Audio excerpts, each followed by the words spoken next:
மலேசிய Perlis பல்கலைக்கழகமான யூனிமேப்பின் படாங் புசார் Sungai சுச்சு campus வளாகத்தில் 2 வாரங்களாக தண்ணீர் பிரச்சினை பூதாகரமாக வெடித்துள்ளது. பக்கத்தில் ஒரு மேம்பாட்டு திட்டம் மேற்கொள்ளப்படுவதும் மற்றும் தண்ணீர் குழாய் உடைந்ததுமே இந்த குடிநீர் தட்டுப்பாட்டுக்கு காரணம் என கூறப்படுகிறது. இதனிடையே பொறுமை இழந்த மாணவர்கள் நேற்று முன்தினம் இரவு அமைதி மறியலில் இறங்கினர். பெண்கள் தங்கும் விடுதியில் ஏராளமான மாணவிகள் ஒன்று கூடி தண்ணீர் தண்ணீர் தண்ணீர் என முழக்கமிட்டதோடு நாங்கள் வீட்டுக்கே போகிறோம் என்ற கூச்சலிடும் காணொளி ஒன்று வைரலாகியுள்ளது.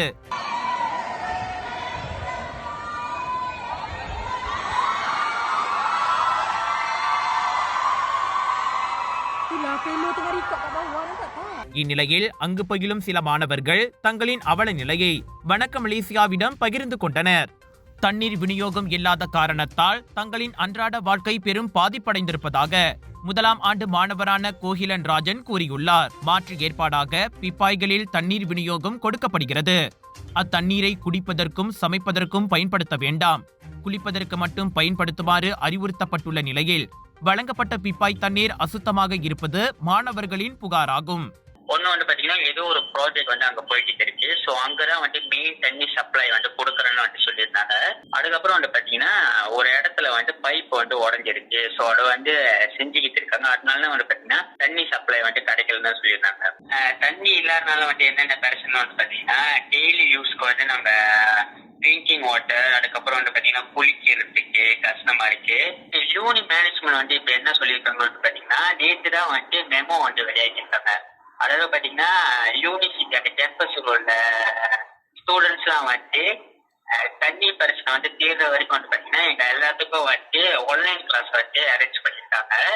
சோ கோகரிகளுமும் எங்களுக்கு இப்ப மெச்சோரிட்டி கொடுத்திருக்காங்க. கூடிய விரைவில் பிரச்சனை தீர்ந்துவிடும் என சொல்கிறார்களே தவிர உறுதியாக எப்போது முடிவு பிறக்கும் என யாரும் சொல்வதில்லை என அவர் குறைப்பட்டுக் கொண்டார்.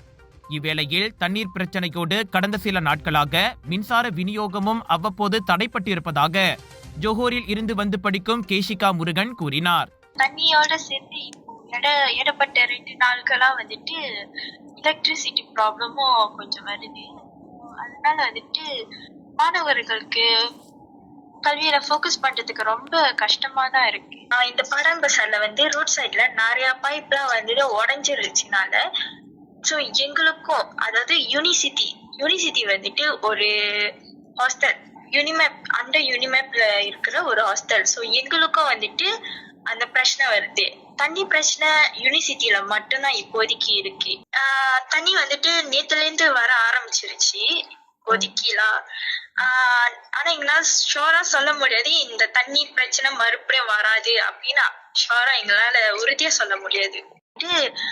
நிறைய பந்தோன் வந்துருந்துச்சு, தண்ணி எடுத்து வந்துகிட்டு இருந்தாங்க. ஈவன் எம்பிபி மினரல் வாட்டர் நிறைய வாங்கி கொடுத்துக்கிட்டு தான் இருக்காங்க எங்களுக்கும்.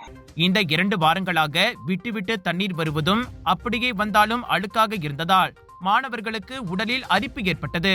இதனால் படிப்பில் மாணவர்களின் கவனம் சிதறி உள்ளது.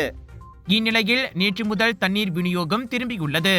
ஆனால் இது நிரந்தர தீர்வா என தெரியவில்லை என்றார் அவர். இந்த தண்ணீர் பிரச்சனையை சமாளிக்க ஏதுவாக போதனைகள் தற்காலிகமாக இயங்கலை வகுப்புக்கு மாற்றப்படுவது, பாதிக்கப்பட்ட ஒவ்வொரு பிளாக் கட்டடங்களுக்கும் டாங்கி மூலமாக தண்ணீர் விநியோகம் செய்வது போன்ற தடுப்பு நடவடிக்கைகளை பல்கலைக்கழக நிர்வாகம் எடுத்துள்ளது. மசூதிக்கும் மற்ற வழிபாட்டு தலங்களுக்கும் செல்ல மாணவர்களுக்கு பேருந்து வசதி ஏற்பாடு செய்யப்பட்டுள்ளதும் குறிப்பிடத்தக்கது. இந்த தண்ணீர் பிரச்சனை விரைவில் தீர்க்கப்பட்டு மாணவர்களின் இயல்பு வாழ்க்கைக்கு திரும்புவதற்குண்டான உரிய முயற்சிகள் மேற்கொள்ளப்படும் என நிர்வாகம் உறுதியளித்துள்ளது.